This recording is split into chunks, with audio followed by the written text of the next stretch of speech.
할렐루야. 네, 반갑습니다.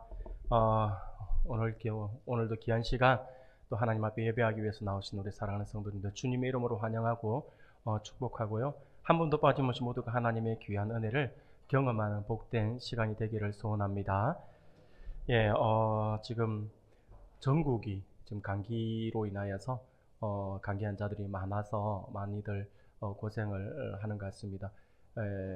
저도 감기 좀 오래 가는 것 같아요. 오래 가는 것 같은데, 예, 목소리가 계속해서 이게 돌아오지 않는 게 조금 이게 안타깝지만, 여하튼, 성도님들 감기 조심하시고요. 늘 항상 또 강건한 가운데에서 또 하나님 앞에 예배할 수 있어야지만 우리의 마음과 또 하나님께서 주시는 똑같은 은혜인데도 우리가 더 큰 은혜를 우리가 누릴 수 있으리라 생각이 들어집니다.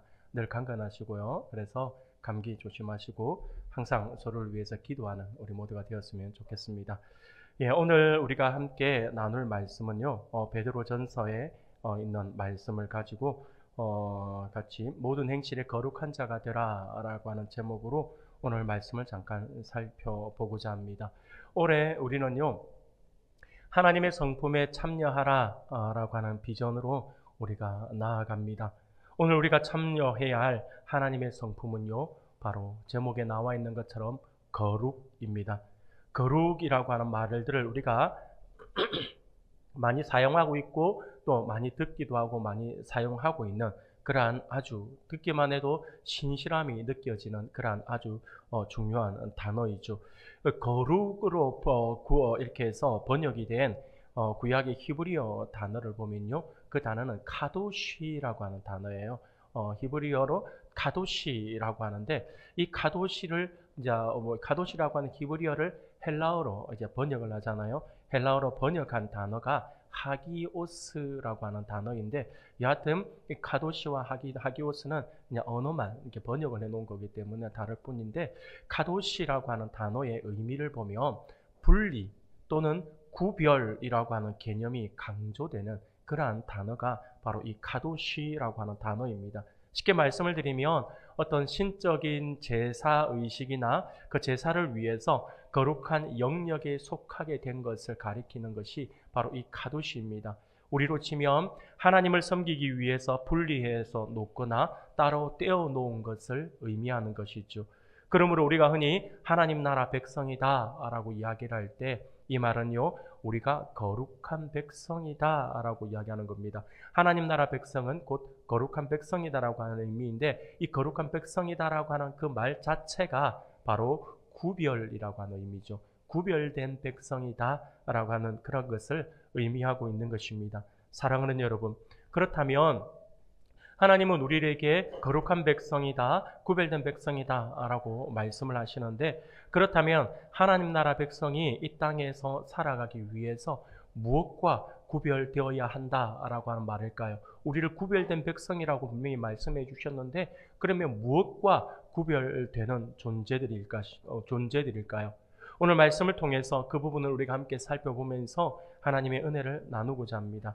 사랑하는 성도 여러분, 베드로전서는요, 이름에서 우리가 알고 있듯이 예수 그리스도의 사도인 베드로가 작성한 편지입니다. 그런데 대부분의 서신서들을 보면 이 서신서들이 명확하게 수신자들을 딱 기록해 놓은 경우들이 대부분이잖아요. 그런데 베드로전서 같은 경우는 이 수신자들에 대해서 굉장히 광범위하게 기록하고 있는 것을 보게 됩니다.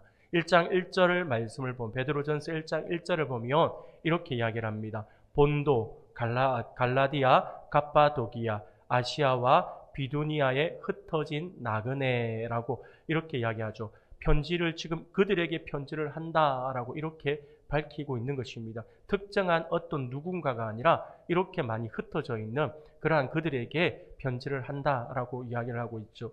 여기서 나그네다, 흩어진 나그네다라고 이야기하잖아요. 나그네다라고 할 때 이 나그네는요, 베드로전서 2장 11절 말씀을 보면 이렇게 말씀을 해요. 사랑하는 자들아, 거류민과 나그네 같은 너희를 권하노니 영혼을 거슬러 싸우는 육체의 정욕을 제어하라 라고 말씀을 하고 있고요. 또 히브리서 11장 13절 말씀에도 보니까 이 사람들은 다 믿음을 따라 죽었으며 약속을 받지 못하였으되 그것들을 멀리서 보고 환영하며 또 땅에서는 외국인과 나그네임을 증언하였으니라고 이렇게 말씀을 합니다. 이런 말씀들, 성경에 기록되어 있는 나그네라고 하는 여러 단어가 포함되어 있는 이런 말씀들을 우리가 한번 살펴볼 때, 이 나그네라고 할 때 이 나그네는요, 한마디로 이야기하면 고향을 떠나서 타지에 잠시 거주하는 사람들을 가리킨다라고 하는 것을 우리가 알 수가 있습니다. 이것을 다른 의미로 표현을 한다면, 유대인들을 향하여서 이야기를 한다면 바로 디아스포라 유대인이다라고 이야기를 할 수가 있는 것입니다. 흩어진 유대인들을 표현할 때 사용하는 단어가 바로 이 디아스포라. 한 번씩 들어보셨을 거예요.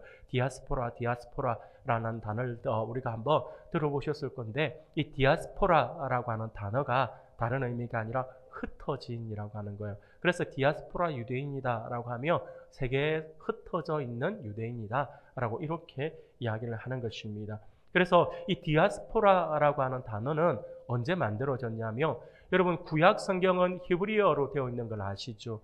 일부에 아람어가 좀 섞여 있긴 하지만 우리는 대부분 구약 성경은 히브리어, 신약 성경은요 어느 언어일까요? 헬라어, 헬라어입니다. 헬라어. 그래서 구약은 히브리어, 신약은 헬라어입니다. 그런데 구약 성경을 신약의 헬라어로 번역을 해야 되잖아요. 원래 구약은 히브리어로 쓰여져 있으니까. 구약의 히브리어를 신약의 헬라어로 이렇게 번역을 해놓은 책을 바로 70인역이다. 70명의 학자들이 함께 모여서 이것을 번역을 했다라고 하는 의미예요. 70인역이라고 이야기를 합니다. 그래서 구약 히브리어 원문을 헬라어로 번역한 성경인 이 70인역에서 이방 국가에 분산되어 살아가던 이스라엘 백성들을 이렇게 이야기할 때 사용했던 단어가 바로 디아스포라라고 하는 단어입니다. 그래서 이 디아스포라라고 하는 이 용어가 사용되면서부터 디아스포라 유대인이다라고 하는 말들이 등장하게 된 것이죠. 곧 오늘로 치면 과거에 볼 때에 이스라엘 백성들이 이렇게 흩어져 있을 수밖에 없는 사건들이 있었죠. 우상 숭배로 범죄한 이스라엘이 BC 586년경에 하나님께서 바벨론 등지의 이 바벨론에 의해서 바벨론으로 포로로 이제 잡혀가잖아요. 포로로 잡혀가는 등 이방 땅으로 흩어져서 살아가는 것이 하나의 계기가 되었습니다. 그런데 나중에 고레스 왕의 칙령을 통해서 그 땅에 있는 백성들이 다시 이스라엘로 귀환을 하게 됩니다. 돌아옵니다. 그런데 70년이라고 하는 시간이 흐르는 동안 이 바벨론 땅 그리고 세계 각지에 흩어져 있던 그들이 이미 정착을 한 거죠. 정착을 해서 이미 그곳에서 잘 살고 있는 사람들도 있었어요. 그러다 보니까 다시 70년 동안 묵혀 있었던 자기의 고향으로 돌아가면 척박한 땅이잖아요. 그 척박한 땅을 다시 개척을 해야 되고 그 주변에 있는 많은 적들로부터 위협을 받게 되니 목숨의 위협을 받게 되는 거죠. 그러다 보니까 70년 동안 우리가 새로운 터전에서 새로운 정착을 했는데 이것을 다시 포기하고 다시 개척을 해서 나간다라고 하는 것은 쉽지 않은 결정이겠죠. 그러다 보니까 많은 사람들이 귀환을 해서 돌아오는 사람들도 있었지만 자기네들이 고향을 내버려 두고 지금 정착해 있는 곳을 제2의 고향으로 여기면서 돌아오지 않고 정착한 사람들이 계속해서 남아있게 되었습니다. 뿐만 아니라 이후에 대헬라 제국을 이룩했던 이 알렉산더, 여러분들이 아실 거예요. 알렉산더 대왕이 했던 정책이 어떤 정책이었냐면 문화 혼합 정책이었어요. 역시 마찬가지로 사람들을 섞여 살게끔 그렇게 정책을 펼쳤어요. 그렇게 펼치고 그러면서 언어를 통일시키려고 했죠. 헬라어로 통일을 시키려고 노력했던 사람이 바로 알렉산더의 대왕이었어요. 그러다 보니까 세계 각지에 알렉산드리아라고 하는 그러한 학교를 세워서 계속해서 그들의 문화를 확장시켜 나가려고 했던 것이죠. 알렉산더가 죽고 나서 알렉산더의 후계자가 되었던 사람들도 역시 동일한 정책을 펼칩니다. 분산 정책이라고 해서 서로 간에 섞여 있던 것도 다시 또 흩어져서 그 자기네들끼리 이렇게 모여 있는 것이 아니라 막 분산시키는 거예요. 그래서 막 섞여 살게끔 만드는 겁니다. 그러므로 그렇게 됨으로써 이 디아스포라 유대인들이 더욱더 확산이 되었어요. 확산이 되고 이제는 어느 한 지역이 아니라 그 자기 유대의 땅이 아니라 그 주변에 있는 국가로 흩어진 것 정도가 아니라 이 분산 정책과 이 혼합 정책이 이제는 세계 각지로 흩어지면서 더 넓은 지역으로 디아스포라 유대인들이 퍼져나가게 되었다라고 하는 것입니다. 그렇게 각 지역에서 그 구석구석에서 생활하던 그 사람들이 우리가 알고 있는 것처럼 사도행전을 통해서 우리가 알고 있잖아요. 예루살렘 교회에 아주 큰 핍박이 일어났습니다. 핍박이 일어나자 그리스도인들이 이제 흩어지기 시작했어요. 거기서 복음을 받아들였던 이러한 유대인들이 복음을 받아들였던 그 그리스도인들이 흩어졌어요. 흩어지는데 그냥 흩어지는 것이 아니라 그들이 흩어져서 가는 곳마다 복음을 전했어요. 베니게와 구브로와 안디옥에 이르기까지 유대인들에게 복음을 전했다라고 성경을 말씀을 하고 있습니다. 쉽게 말씀을 드리면 지금 베드로 전서의 수신자로 소개하고 있는 흩어진 나그네다라고 할 때에 이 나그네는요 단순하게 구약적 의미에서 흩어져 있는 디아스포라 유대인만을 가리키는 것이 아니었어요. 그것이 아니라 이제 유대인들에 의해서 그리스도인들에 의해서 막 흩어지잖아요. 흩어진 그곳에서 복음을 막 전하잖아요. 복음을 전해서 어느 한 곳에 모여 있지 못하고 여러 지역에서 각각 거주하고 있었던 유대 출신들 그리고 이방 출신의 그리스도인 그들이 유대인 출신이었던 아니면 이방인이었던 간에 그들이 흩어진 사람들에 의해서 복음을 받아들이잖아요. 복음을 받아들인 그들, 그래서 돌아온 그들을 우리는 그리스도인이라고 이야기를 하잖아요. 그 그리스도인을 전체를 가리켜 표현한 표현이 바로 흩어진 나그네다라고 하는 것을 이야기하고 있습니다. 베드로는요, 본래 소아시아 여러 지역에서 각각 거주하고 있던 그리스도인들을 가리켜서 흩어진 나그네, 그곳에서 복음을 받아들인 그들을 지금 이렇게 표현을 하고 있는 것입니다. 그런데 베드로가 그리스도인들을 가리켜서 이 세상에서 낯선 자들, 이 세상에서 잠시 나그네 생활을 하고 있는 자들로 그들을 지금 규정하고 있다라고 하는 거죠. 흩어져서 복음을 이제 받아들인 그들이 정착한 곳이 아니라 이들이 그냥 단순하게 그냥 당신 그리스도인들 이렇게 이야기하는 것이 아니라 그들을 향하여서 흩어진 나그네다라고 이야기를 하고 있다라고 하는 거죠. 바로 우리의 정착할 곳은 이곳이 아니라 당신들이 지금 그곳에 정착하고 있을지는 모르지만 우리가 영원히 정착할 곳은 이곳이 아니다라고 하는 것을 지금 규정하고 있다라고 하는 거죠. 그런데 이런 표현들이 있잖아요. 베드로만 하고 있는 표현이 아니에요. 신약 성경을 보면 여러 서신서들이라든지 이런 것들을 보면 많은 사도들과 많은 저자들에 의해서 이런 표현을 함께 사용하고 있습니다. 히브리서 저자는요, 그리스도인들을 향하여서 뭐라고 이야기하고 있냐면 히브리서 13장 14절 말씀이에요. 우리가 같이 한번 읽어볼까요? 같이 읽겠습니다. 시작. 우리가 여기에는 이렇게 표현하고 있습니다. 우리가 여기에는 영구한 도성이 없으므로 장차올 것을 찾는 자들이라고 표현하죠. 우리가 정착할 곳이 이곳이 아니다라고, 우리가 영원히 있을 곳은 이곳이 아니고 따로 있다라고 지금 이야기를 하고 있는 거죠. 바울 역시도 뭐라고 이야기하고 있냐면 빌립보서 3장 20절에서 이렇게 말씀을 해요. 그러나 우리의 시민권은 하늘에 있는지라 거기로부터 구원하는 자 곧 주 예수 그리스도를 기다리노니라고 말씀을 합니다. 사랑하는 성도 여러분, 우리 그리스도인들을 향하여서 시민권이 하늘에 있는 자다라고 표현하고 있습니다. 우리가 이 땅에 잠시 머물러 있지만 우리가 이 땅의 시민권을 가지고 있는 것이 아니라 우리의 시민권은 어디에 있다고요?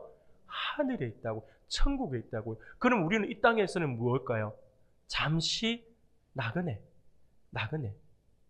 청상명 시인이 이 땅에 온 우리를 소풍 왔다라고 표현을 하잖아요. 그것처럼 우리를 이렇게 표현하고 있다라고 하는 거죠. 이것은요, 성경에 나와 있는 많은 저자들, 많은 이렇게 사도들, 많은 저자들에 의해서 이렇게 표현되어지고 있는 모습입니다. 쉽게 말해서 그리스도인들은 보이는 이 세상이 아닌 장차 나타날 영원한 도성을 인생의 궁극적 정착지로 삼아서 그곳을 향해 걸어가는 순례자들이다라고 이렇게 말씀을 하고 있는 것이죠. 그렇기 때문에 이 세상 사람들에게 우리 그리스도인들은요, 자신들과 같지 않은 낯설고 이상한 존재로 보일 수밖에 없는 것입니다. 똑같이 살아가고 있는 것 같은데 우리하고는 다르다라고 하는 게 느껴지죠. 그러면서 우리로 하여금 좀 낯설게 보는 거죠. 이상한 존재로 보는 거죠. 생각하는 바가 다르고요. 가치관도 다르고요. 목적지도 서로 다르니까요. 그들이 볼 때는 좀 이상하다라고 표현을 할 수밖에 없는 것이죠. 사랑하는 여러분, 그렇습니다. 지금 오늘 본문에 흩어진 나그네로서의 그리스도인들은요, 당시로서는 그저 세상 속에서 껴서 보통 사람들과 다를 바 없이 살아가던 그런 사람이었어요. 그렇게 살아가던 사람들이었어요. 그러다 그들에게 복음이 들어왔어요. 그들에게 복음이 들어와서 그들이 복음을 받아들이고 예수님을 믿게 되었습니다. 그러니 하나님의 백성으로서 이제 내가 복음을 모를 때에 세상 속에 살아갈 때는 그저 세상 사람들과 함께 동화되어서 그냥 물에 물 탄 듯 술에 술 탄 듯 이렇게 흔들리고 저렇게 흔들리고 서로 화내고 서로 짜증도 내고 막 그렇게 그냥 부대끼면서 그렇게 살아가는 것 같이 보였어요. 그래서 세상 사람들과 다를 바가 없었어요. 그러다가 우리 안에 복음이 들어왔어요. 복음이 들어오고 나니까 아주 놀라운 변화가 하나 생기는 거예요. 그 놀라운 변화가 뭐냐니까 내가 누군가라고 하는 것이 떠올라지는 거죠. 그 과거에는 그냥 그렇게 세상의 흐름 속에서 살아가고 있었는데 내 안에 복음이 들어오니까 내가 누구지라고 하는 게 생각이 나는 거예요. 나의 정체성이 깨달아졌다라고 하는 거죠. 그래서 하나님의 백성으로서 이제 바른 정체성이 우리 안에 들어오게 된 것입니다. 그러면서 그 정체성이 자꾸 내 안에서 괴리감이 형성되는 거예요. 과거에 내가 살던 모습과 내 안에 있는 바른 정체성이 들어오니까 그것이 바르지 못하네? 내가 이렇게 살면 안 되는데 하나님의 백성은 이렇게 살아가면 안 되는데 라고 하는 그 갈등이 이 안에서 끊임없이 솟아오르는 거죠. 그렇게 세상 속에서 그렇게 세상에 동화되어 살아가던 사람들이 갑자기 하나님의 백성으로서의 정체성을 회복하고자 그들과 구별된 삶을 살아가고자 애를 쓰는 거죠. 이제는 이것이 옳지 않구나. 과거에는 내가 이렇게 살았는데 내가 하나님의 백성으로서 이렇게 살면 안 되는구나 라고 하는 것이 깨달아져요. 왜? 우리 안에 예수를 믿음과 동시에 우리 안에 성령이 계시거든요. 성령이 계셔서 우리로 하여금 이것이 맞지 않다, 이것이 옳지 않다라고 하는 것을 끊임없이 우리 옆에서 속삭이거든요. 그러니 우리 안에 수많은 어떤 괴리감들로 인해서 고통을 당할 수밖에 없는 겁니다. 그렇게 고통을 당하는데 그 고통을 이겨내기 위해서 내가 성령의 소욕을 따르면 하나님의 백성으로서의 바른 삶을 살아가게 되는 거죠. 그런데 그들과 어쨌든 그런 정체성으로 인해서 내가 세상 사람들과 구별된 삶을 이제 살아가려고 발버둥 쳐요. 그렇게 살아가다 보면 세상이 볼 때에 그 사람들이 눈에 띌 수밖에 없는 거예요. 마치 우리하고 똑같이 둥그렇게 살아가던 우리가 다르게 살아가려고 하니까 마치 뭐가 난 것처럼 뭔가 튀어나온 것 같아요. 뭔가 다르는 거죠. 우리하고 다르다라고 하는 것이 느껴지는 거죠. 뭐가 달라도 달라 보이니까 마치 우리가 외국인이 된 것 같다라고 하는 거죠. 외국인이 되어버린 것 같습니다. 말도 안 통하는 것 같고요. 문화도 서로 맞지 않아서 서로 괴리감만을 느껴질 뿐입니다. 이제 그들의 삶은요, 그 땅에 거주하는 자들과 다른 삶을 살게 된 것입니다. 이유가 무엇입니까? 정체성이 달라졌다라고 했잖아요. 좀 더 정확하게 이야기하면 그들의 아버지가 하늘의 아버지로 바뀌었기 때문입니다. 우리의 아버지가 하늘의 아버지로 우리가 바뀌어져 버렸기 때문에 우리의 삶이 달라진 것이죠. 사랑하는 성도 여러분, 그렇습니다. 우리가 세상 속에서 세상과 동화되어 살아갈 때는 잘 모릅니다. 그저 세상과 같은 가치관과 같은 생활 방식으로 살아가니까 서로 다른 존재다라고 하는 사실을 몰랐어요. 그런데 어느 순간 우리가 하나님의 백성임을 우리가 알고 하나님의 백성으로서의 정체성을 회복하고자 하면 그때부터 어떻게 될까요? 그때부터 우리의 삶은요, 어색해질 수밖에 없어요. 한번 생각해 봅시다. 얼마 전까지 술 마시며 세상 사람들과 세상에 있는 친구들과 함께 술 마시며 같이 부어라 마셔라 그러면서 어떻게 해서든지 건수 만들어가지고 연말이면 연말이라고 마시고 새해면 새해라고 마시고 오늘 기분 좋으면 기분 좋다고 마시고 기분 나쁘면 기분 나쁘다고 마시고 안 마시는 날이 어디 있습니까? 전부 다 계속 술을 마시잖아요. 그렇게 막 서로 마시면서 한 잔 정도는 괜찮다. 성경에 취하지 말라 그랬지 막지 말라 말은 언제 했느냐. 그러면서 자기의 어떤 합리화를 시키면서 끊임없이 괜찮다라고 그렇게 이야기를 하던 사람이 어느 날 갑자기 바뀌어요. 술은 안 돼. 나는 이제 하나님의 백성으로 살 거야. 나는 그렇게 살지 못해. 한 잔이면 된다며? 아니, 한 잔도 안 돼. 막 그런 말을 한다 생각해 보세요. 그 사람이 정상으로 보이겠습니까? 한번 생각해 보십시오. 얼마 전까지만 하더라도 사람을 대할 때 지위로 사람을 눌리던 사람이에요. 사람을 막 대해요. 이름도 안 부르고 그냥 야 이놈아 막 이렇게 이야기를 하는 사람이라고 생각해 봅시다. 막 성질부터 내요. 그런 사람들이 갑자기 은혜를 받아요. 하나님의 백성이 되었어요. 하나님의 백성이 되고 하나님의 자녀로서의 정체성이 회복되어지니까 내 말하는 게 달라지는 거예요. 얼마 전까지 어제 며칠 전까지만 해도 야 이놈아 하던 것을 갑자기 옆에 가서 형제님 안녕하십니까? 자매님 한 주간 평안하셨습니까? 막 이렇게 이야기한다 생각해 보십시오. 그 사람이 정상적으로 보이겠습니까? 어색해질 수밖에 없는 거죠. 사람들이 볼 때 어색해질 수밖에 없어요.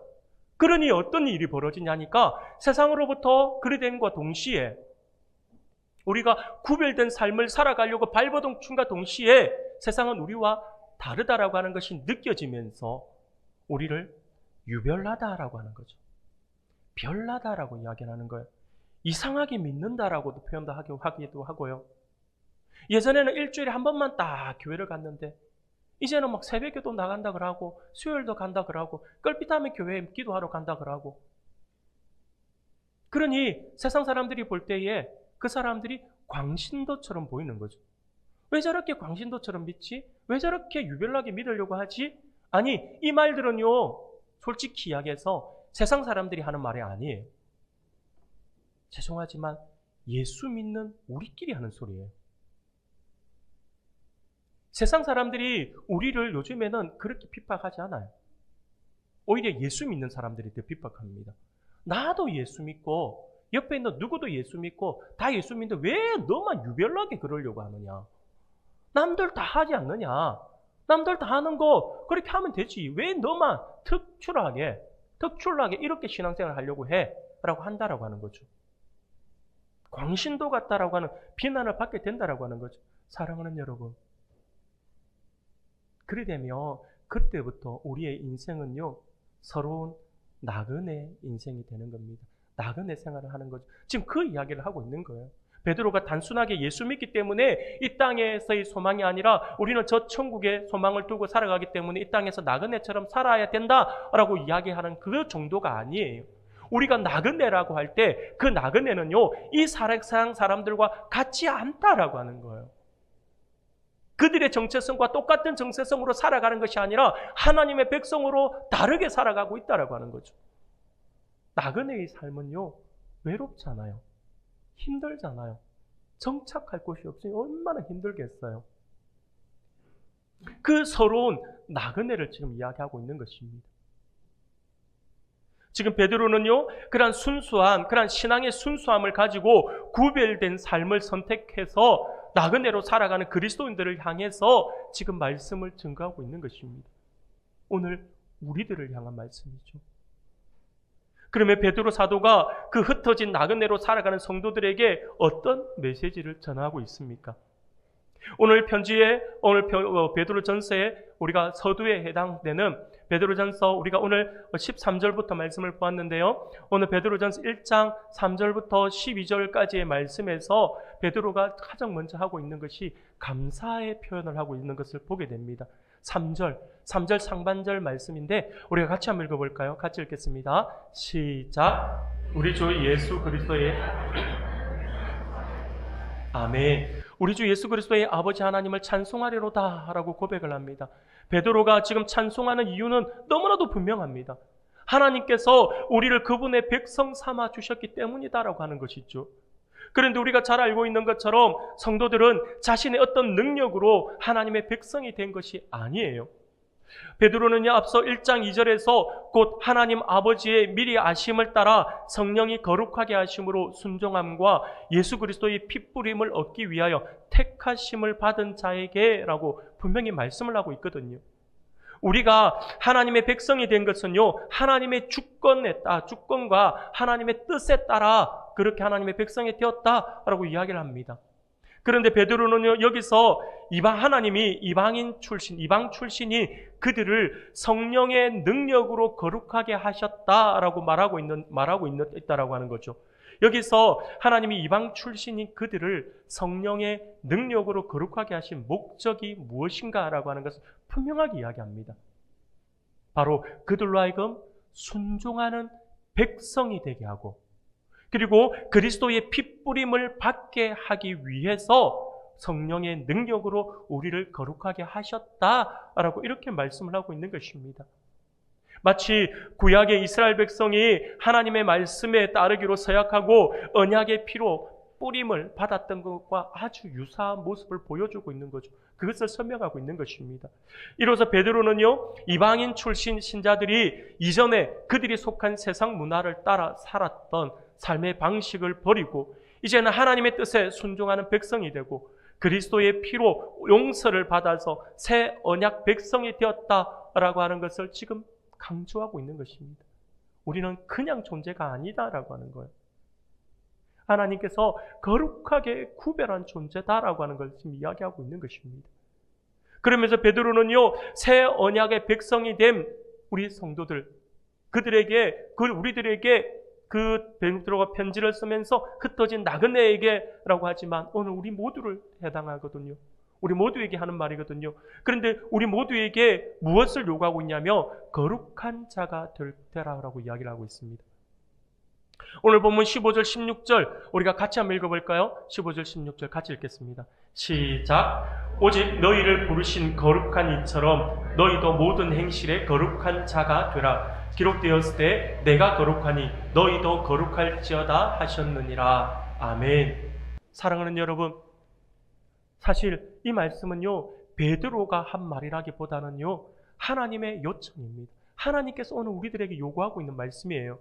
하나님이 거룩하시기 때문에 그분의 백성도 거룩해야 한다라고 하는 거죠. 그러나 우리의 모습은 어떻습니까? 사실 거룩과는 거리가 먼 것 같아요. 우리의 모습을 가만히 돌아보면 거룩과는 너무나도 거리가 먼 것 같아요. 세속적인 것에 붙들려서 헛된 행실로 살아가고 있는 모습이 오늘 우리의 모습은 아닐까요? 그런데 우리 하나님은 그런 우리를 향하여서 모든 행실에 거룩한 자가 되라 라고 말씀을 하십니다. 그런데 우리가 잘 알고 있는 것처럼 우리는 본성상 죄악투성이잖아요. 가만히 내버려 두면 죄 짓는 일에는 달인이 된 존재들이잖아요. 그런 우리가 과연 거룩해질 수 있는 걸까요? 우리가 거룩해질 수 있을까요? 아무리 생각을 해봐도 연약한 우리의 본성이 거룩해진다라고 하는 말은 것은 말이 안 되는 것 같아요. 그러면 이렇게 생각해 볼 수가 있어요. 아무리 내가 생각해 볼 때 내가 거룩해진다라고 하는 것은 좀 뭔가 모순인 것 같아요. 나는 돌아서면 죄 짓는 생각밖에 안 하고 죄에 대해서는 달인 같은 삶을 살아가는데 어떻게 내가 거룩해질 수 있다는 거지? 그러면 이렇게 생각해 볼 수 있잖아요. 하나님께서 우리의 연약함을 모르셨을까라고 하는 거죠. 하나님께서 우리의 연약함을 모르셔서 지금 우리에게 모든 행실에 거룩한 자가 되라라고 말씀을 하고 있는 것일까라고 한 의문을 가질 수가 있습니다. 하나님은 분명히 우리의 모습을 잘 알고 계시잖아요. 우리의 겉모양뿐만 아니라 우리의 속마음까지 다 감찰하시고 알고 계시는 분이십니다. 사람은 속일 수 있어도 하나님은 못 속여요. 우리가 결단코 거룩해질 수 없는 연약하고 나약한 존재라고 하는 사실을 하나님은 다 알고 계세요. 그런데 그럼에도 불구하고 도대체 우리의 연약함을 잘 아시는 하나님께서 왜 우리에게 모든 행실에 거룩한 자가 되라라고 단호하게 말씀을 하고 있냐라고 하는 거죠. 아무리 생각해봐도 그것은 불가능할 것 같아요 라고 이야기할 것 같은데 하나님은요 그렇게 하라라고 지금 명령을 하거든요. 거룩한 삶을 살아볼래가 아니에요. 거룩한 삶을 살아볼래가 아니라 거룩한 자가 되라라고 이야기하는 거예요. 명령이에요, 명령. 오늘 본문의 베드로는요, 우리에게 그렇게 말씀하신 놀라운 비밀을 말씀해주고 있어요. 사랑하는 여러분, 우리가 어떻게 거룩한 자가 될 수 있습니까? 오늘 보면 19절을 우리가 같이 한번 읽어볼까요? 19절 같이 읽겠습니다. 시작. 오직 흠없고 그리스도의 보배로운 피로 된 것이니라. 아멘.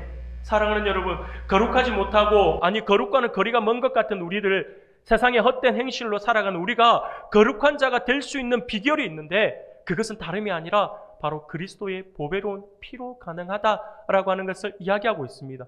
그런데요, 이 19절 말씀은요, 앞에 18절 말씀과 우리가 함께 살펴보아야 돼요. 18절 말씀을 제가 다시 읽어드리겠습니다. 너희가 알거니와 너희 조상이 물려준 헛된 행실에서 대속함을 받은 것은 은이나 금같이 없어질 것으로 된 것이 아니요 라고 말씀을 합니다. 그리고는 19절에서 오직 흠없고 점없는 어린 양 같은 그리스도의 보배로운 피로 된 것이니라 라고 말씀을 합니다. 사랑하는 우리 성도 여러분, 여기에 하나님께서 연약한 우리들을 향하여서 너희도 모든 행실에 거룩한 자가 되라라고 하는 비밀이 있습니다.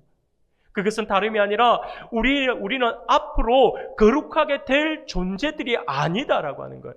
거룩하게 될 존재들이 아니라 이미 그리스도의 보배로운 피로 인하여서 거룩하게 된 존재다라고 하는 거예요. 주님께서 그의 보혈의 피로 이미 우리를 다 씻어 주셨다라고 하는 거예요. 사랑하는 여러분, 그렇습니다. 우리는 결단코 내 힘으로 거룩해질 수가 없어요. 그러나 하나님은 우리를 그리스도의 보배로운 피로 거룩한 자로 이미 세우셨어요. 그러니 우리는 이제 거룩한 자가 된 것입니다. 하나님께서 연약한 우리, 나약하여 늘 넘어지는 우리, 가만히 두면 죄 짓는 일에만 달인이 되어버린 우리를 향하여서 거룩하라 라고 말씀하신 근거가 바로 거기에 있는 것입니다. 우리가 거룩한 백성이니까요. 이미 하나님께서 우리를 구별해 둔 백성이니까요. 우리는 구별된 삶을 살아야 한다라고 하는 거죠. 사랑하는 성도 여러분, 우리는 세상 속에서 거룩한 존재로 살아가야 되는 존재입니다. 그것은 내 생각과 내 뜻대로 하는 것이 아니라 거룩하신 하나님이 나를 거룩하게 하기 위해서 행하신 그 일을 기억하는 것이죠. 그리스도의 보배로운 피를 의지하는 것입니다. 여러분, 그렇다면 거룩이라고 하는 그 삶은 구체적으로 어떤 삶을 말하는 것일까요? 앞서 말씀을 드린 것처럼 거룩이라고 하는 것은 구별됨이라고 말씀을 드렸어요. 쉽게 말씀을 드리면 성품으로서의 거룩함은요, 세상이 추구하는 세속적인 가치와 구별되는 기독교적 삶의 방향과 가치관을 제시합니다. 거룩함의 성품은 삶의 의미와 행복과 성공의 기준 등에 관하여서 세상이 추구하는 것과는 다른 하나님 중심의 기준을 추구하는 것이죠. 눈에 보이는 어떤 행실이다라고 말을 하기보다는요, 성도가 점진적으로 그리스도를 닮아가듯이 매일의 삶에서 그리스도의 보혈을 의지하여서 거룩한 자이다라고, 거룩한 자다라고 하는 것을 되새기고 하나님의 거룩한 자로서 하나님의 말씀에 순종하는 과정, 그 자체가 거룩한 삶이다라고 하는 것입니다. 그렇습니다, 여러분. 우리 하나님은 모든 피조물과 구별되신 분이시죠. 이처럼 거룩함은 하나님의 거룩하심을 반영하는 성품이자 오늘 하나님의 백성들인 우리들의 삶의 방식이 되어야 합니다. 그래서 우리는 이것을 기억해서 날마다 더욱 거룩으로 나아감으로써 하나님의 거룩한 성품에 참여하는 우리 성도님들이 되시기를 소원합니다. 사랑하는 성도 여러분, 말씀을 정리하겠습니다. 오늘 하나님은 우리들을 향하여서 모든 행실에 거룩한 자가 되라 라고 말씀을 하십니다. 그러면서 우리에게 이렇게 거룩한 자가 되어야 될 이유에 대해서 베드로가 구구절절히 지금 이야기를 하고 있어요. 베드로가 이렇게 거룩한 자가 되어야 될 이유를 그렇게 세 가지 정도로 간략하게 요약을 해서 정리를 해보면요, 베드로는 지금 우리가 거룩한 삶을 살아야 될 그 이유를 세 가지로 이야기해 주고 있는데, 그 첫 번째는 뭐냐면요, 우리를 부르신 하나님께서 거룩하신 분이시기 때문이다라고 하는 거예요. 하나님이 거룩하기 때문에 너희도 거룩해야 된다라고 이야기하는 것입니다. 레위기서 11장 44절을 보면요, 나는 여호와 너희의 하나님이라. 내가 거룩하니 너희도 몸을 거룩하여 구별하여 거룩하게 하고라고 말씀을 하고요. 레위기 19장 12절 아주 유명한 말씀입니다. 너는 이스라엘 자손의 온 회중에게 말하여 이르라. 너희는 거룩하라. 이는 나 여호와 너희 하나님이 거룩함이니라 라고 말씀을 합니다. 이 말씀들을 지금 베드로가 인용을 해서 오늘 보면 16절에서 기록되었을 때 내가 거룩하니 너희도 거룩할지어다 라고 이렇게 말씀을 하고 있는 것이죠. 하나님이 거룩하신 분이시기 때문에 그의 자녀인 우리들 또한 거룩한 자의 삶을 살아야 한다라고 하는 거죠. 우리가 거룩해야 되는 이유가 무엇입니까? 두 번째 베드로는 뭐라고 이야기하고 있냐면 우리는 그리스도의 피로 말미암아 죄악된 삶으로부터 이미 구속받은 자들이다라고 하는 거죠. 이미 우리는 구별된 자들이에요. 구별된 자가 구별된 삶을 살아야죠. 아니, 어두움 속에서 흙으로 살아가던 우리가 하나님께서 우리를 선택해서 아주 밝은 백으로 옮겨주셨어요. 근데 백의 삶을, 이 빛의 삶을 살아야 되는데 빛의 삶 속에서, 빛의 공간 속에서 거기서 어두움의 삶을 살아가고 있다면 말이 됩니까? 안 되는 거잖아요. 이미 우리는 구원받고 이미 우리는 구속받았어요. 이미 구별된 존재예요. 그걸 아셔야 합니다. 앞으로가 아니에요. 지금 이미 구원받은 존재다라고 하는 사실들, 구별된 존재다라고 하는 사실, 이미 거룩한 존재다라고 하는 사실을 반드시 기억할 수 있기를 바랍니다. 그리고는 베드로가 세 번째로 우리가 이렇게 거룩해야 될, 거룩한 삶을 살아야 될 이유를 이야기하는데 그것은요, 우리는 그리스도를 살리신 하나님께 믿음과 소망을 둔 사람들이기 때문이다라고 하는 거예요. 쉽게 말씀을 드리면 하나님께서 십자가에서 치욕을 당하시고 죽임까지 당한 그리스도를 다시 살리시고 하늘에 오르게 하심으로 영화롭게 하신 분이시잖아요. 오늘 우리가 비록 힘들고 어렵고 박해나 핍박 가운데 있다 하더라도 결국 우리가 믿음을 잃지 않고 굳게 지켜서 날마다 거룩의 삶으로 나아갈 때에 하나님께서 그리스도를 영화롭게 하신 것처럼 우리들 또한 승리의 삶으로 그리고 우리를 영화롭게 하실 것이다 라고 하는 사실을 믿고 소망하기 때문에 우리가 거룩한 삶을 살아야 한다라고 하는 거죠. 사랑하는 성도 여러분, 거룩하신 하나님은 우리 하나님의 백성들도 마찬가지로 거룩하고 구별되게 살아가기를 원하십니다. 거룩의 반대는요, 세속함이라고 이야기할 수 있을 것입니다. 세속적인 것이겠죠. 세속적인 욕망을 따라 사는 인생은요, 우상 숭배적인 그런 삶을 살아갈 수밖에 없어요. 하나님이 우선순위가 안 된다라고 하는 거예요. 거룩한 백성치고 하나님이 우선순위가 안 되는 사람을 본 적이 없어요. 반대로 세속적인 것, 하나님이 우선순위가 되어 있지 않은 사람이 거룩한 삶을 살아가는 것 또한 보지 못했습니다. 사랑하는 여러분, 성도들의 거룩한 삶은 세상의 세속적 가치와 구별되는 것입니다. 욕망이 아니라 거룩하신 하나님을 따라 사는 것이죠. 우상을 숭배하는 것이 아니라 하나님을 경배하는 것입니다. 이처럼 하나님 나라 백성은 하나님의 거룩함을 닮아 구별된 삶을 살아야 합니다. 이와 같은 거룩한 삶은 거룩하신 하나님에 대한 예배와 거룩하신 하나님의 말씀에 대한 순종으로 나타난다는 사실을 결코 잊어서는 안 될 것입니다. 사랑하는 우리 성도 여러분, 오늘 하나님께서 우리에게 주신 말씀들을 우리가 분명히 기억해서 우리는 더욱 거룩하신 하나님을 붙잡을 수 있어야 할 것입니다. 구별된 백성인 우리는 하나님의 거룩하심을 의지하고 그분을 따라가는 삶을 살아야 합니다. 그리할 때에 우리가 세상과는 구별되며 거룩하신 하나님을 닮은 거룩한 백성이다라고 하는 사실이 세상에 밝히 드러나게 될 것입니다. 우리가 분명 그러한 거룩한 삶을 살아가고자 할 때에 그것이 비록 세상과 충돌하는 삶의 방식으로 인해서 나그네로 살아가는 삶 속에 시험과 근심이 분명히 없을 수는 없습니다. 분명 시련도 있고요, 고통도 따르게 되어 있습니다. 하지만 그럼에도 그 모든 것에 굴하지 않고 우리에게 허락하신 큰 구원과 은혜와 산 소망을 붙들고 오직 믿음으로 거룩하신 하나님의 성품에 참여하는 성도가 되어서 거룩하게 살아감으로 하나님을 더욱 기쁘시게 하고 우리 주님의 몸된 우리 은강교회를 더욱더 든든히 세워나가는 우리 모든 성도님들이 다 되시기를 주님의 이름으로 축원합니다. 아멘.